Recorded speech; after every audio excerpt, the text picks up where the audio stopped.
तलहा और तूबा का रिश्ता पक्का हो चुका था। दोनों को अपनी अपनी मोहब्बत मिलने जा रही थी, लेकिन इससे सब तो खुश थे सिवाय एक के, और वो था वो जिनजादा।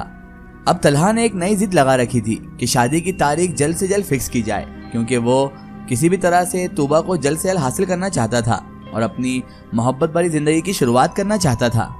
इसलिए उसने ये नई जिद पकड़ रखी थी कि शादी की तारीख जल्द से जल्द तय की जाए, जबकि सबके घर वालों का यानी उन दोनों के घर वालों का कहना था कि तुम दोनों पहले अपनी पढ़ाई तो पूरी कर लो, पढ़ाई पूरी कर लो, उसके बाद शादी की तारीख फिक्स कर लेंगे और फिर सोचेंगे इस बारे में जब पढ़ाई पूरी हो जाएगी। लेकिन तलहा जो था वो जिद्दी था और पता नहीं उसे क्यों ऐसी जिद सवार थी। शायद वो तूबा को खोने से बहुत ज्यादा डरता था, इसीलिए वो जल्दी किए जा रहा था और आखिरकार उसने अपनी जिद के आगे पूरे घर वालों के हाथ टिकवा ही दिए। उसने अपनी जिद के आगे घर वालों को झुका ही दिया और घर वाले भी उसकी जिद के आगे मान गए और उन्होंने उनके आगे हार मान ली और शादी की तारीख फिक्स भी कर दी। तलहा और तूबा के इम्तिहान की बात की डेट फिक्स की गई। इस बार पहली बार था जब तलहा को अपने इम्तिहान, अपने एग्जाम्स का इंतजार था।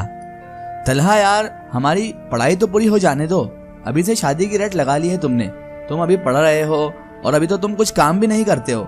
तूबा को इतनी ज्यादा जल्दी पसंद नहीं आ रही थी। वो तलहा को समझाते हुए बोली कि इतनी जल्दी क्या है तुम्हें, उसे इतनी जल्दी समझ में कुछ नहीं आ रहा था। तलहा कहने लगा, तूबा तो क्या बात हुई इसमें, तुम बाद में भी पढ़ सकती हो ना, मैंने तुम्हें पढ़ने का मना किया क्या? मैं तो सिर्फ शादी चाहता हूँ, सिर्फ और सिर्फ शादी करना। तुम शादी बाद भी पढ़ सकती हो, मैं तुम्हें कभी नहीं रोकूंगा टोकूंगा शादी बाद भी।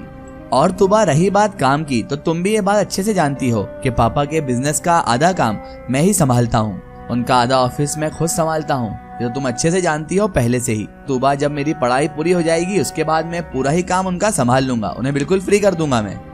चलो तलहा, तुम्हारी ये बात भी मैंने मानी, तुम कहते हो तो ठीक है कि तुम अच्छा काम कर लेते हो, पढ़ाई में बाद में कर लूंगी, लेकिन मैं शादी के बाद पढ़ने जाऊंगी तो ये कैसा रहेगा, तुम्हें अच्छा लगेगा ये?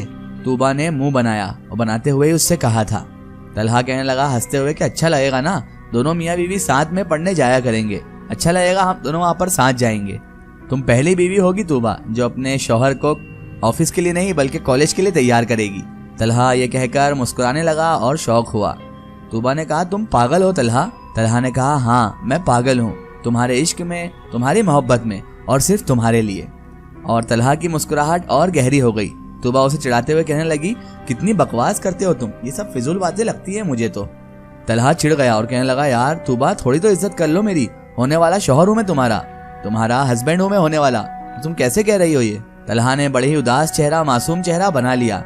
तूबा जोर से हंसने लगी और कहने लगी, सोच लो अभी भी, तुम्हारे पास वक्त है, मैं तो बदलने वाली बिल्कुल भी नहीं हूँ, तुम्हें ही बदलना पड़ेगा, इज्जत तो मैं तुम्हें नहीं दूंगी, सोच लो अभी भी तुम्हारे पास वक्त है, अभी भी शादी नहीं हुई है तलहा।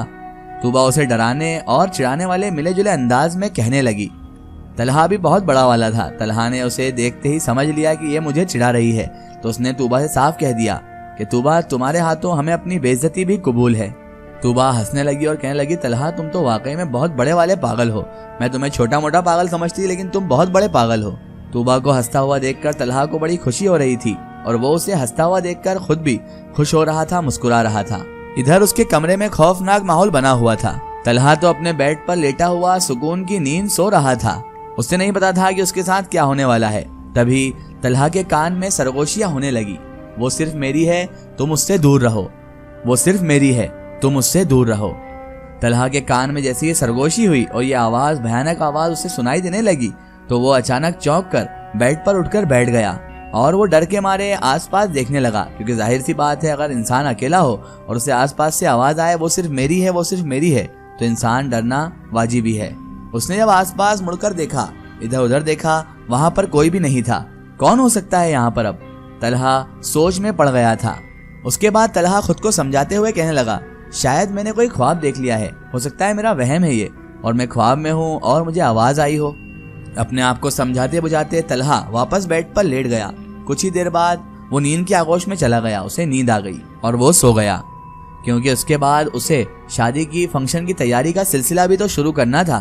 तलहा बहुत ज्यादा एक्साइटेड था, लेकिन इसको सोता हुआ देखकर और इसे खुश देखकर दूर खड़ा वो जिनजादा, वो जिन्नात इसे घूरे जा रहा था, लाल आंखें लिए, सुर्ख आंखें लिए गुस्से से तलहा को देखे जा रहा था। तलहा और तूबा के इम्तिहानात शुरू हो चुके थे और उसके बाद शादी के फंक्शन की शुरू हो जाने थे। इस दौरान तलहा के साथ बहुत सारे वाकयात, बहुत सारी घटनाएं पेश आई। लेकिन क्योंकि वो इन बातों पर यकीन नहीं करता था और इन सब चीजों को नहीं मानता था, जिन्नात, भूत प्रेत, रूह, इन सब चीजों पर वो यकीन नहीं करता था, तो उसने इन वाकयात को महज इत्तेफाक समझा और अपना वहम समझकर भुला दिया और किसी को भी इस बारे में कुछ नहीं बताया कि उसके साथ ऐसे वाकयात हो रहे हैं। यहाँ तक कि उसने ये बात तूबा को भी नहीं बताई थी, क्योंकि वो जानता था तूबा इन बातों में बहुत यकीन रखती है और तूबा को अगर ये मालूम पड़ गया तो बहुत ज़रा डर जाएगी और पता नहीं तलहा को क्या क्या नसीहतें करने लगेगी, क्या क्या बातें सुनाने लगेगी। और इसी वजह से तलहा ने किसी भी बात पर कोई ध्यान नहीं दिया। आज तूबा का माइल था। बहुत ज्यादा खूबसूरत लग रही थी तूबा आज। नजर लग जाने की हद तक वो खूबसूरत लग रही थी। माशाअल्लाह। महर के मुंह से बेख्तियार उसकी तारीफ में यही अल्फाज निकला। तभी तूबा मुस्कुराते हुए बोली, चुप यार, तू तो मत कर कम से कम ऐसा। बड़ी खुश नजर आ रही हो आज। महर ने उसकी छेड़ लेते हुए उससे कहा, मोहब्बत जो मिल रही है तो बड़ी खुश हो रही हो आज तो। मान भी लो तूबा, अब तो मोहब्बत मिल गई है तुम्हें। तुम्हारी सच्ची मोहब्बत तुम्हारी मुकम्मल हो चुकी है। महर ने जैसे ही उसे छेड़ा तो तूबा ने आज उसे कुछ भी ना कहा, न मारा प्यार से, ना ही कुछ बोला, बल्कि वो तो आज मुस्कुराए जा रही थी। खुशी तूबा के चेहरे से साफ तौर पर जाहिर हो रही थी। फंक्शन सायरा बेगम के घर में ही रखा गया था। महर तूबा को बाहर लेकर आ गई और लॉन्ज में बने स्टेज पर तूबा को लाकर बिठा दिया। सायरा बेगम ने अपनी बेटी तूबा की नजर उतारी। सबने तूबा की खूबसूरती और तूबा के ड्रेसअप की और आज तूबा जैसी लग रही थी बहुत ज्यादा तारीफें की। सब कह रहे थे तूबा ऐसी लग रही है मानो आसमान से कोई परी उतर आई हो। सबने बहुत तारीफें की, बहुत कसीदे पढ़े और उसके बाद सबने दुआएं भी दी उसे। कुछ ही देर बाद रस्में भी शुरू हो गई। पूरे के पूरे फंक्शन में तूबा आज भी किसी की नजरों के हिसार में ही मौजूद थी और ये बात वो महसूस भी कर सकती थी। तूबा को भी साफ साफ महसूस हो रहा था कि वो जिन्नात, वो जिनज़ादा, वो गलीज उसे घूर घूर कर देख रहा है और हर शख्स को वो ऐसा नहीं चाहता था। सिर्फ तूबा पर ही उसकी नजर थी, लेकिन वो ऐसा वैसा कुछ भी नहीं कर सकता था क्योंकि तूबा के हाथ में वो धागा, वो तावीज जो बंधा हुआ था। रस्में खत्म होने के बाद तूबा बैठे बैठे बहुत ज्यादा थक गई थी तो महर उसे ले जाकर उसके रूम में छोड़ आई। ड्रेसिंग टेबल के सामने खड़े होकर तूबा अपनी ज्वेलरी उतार रही थी। तभी अचानक उसे खुद पर किसी की नजर का एहसास हुआ।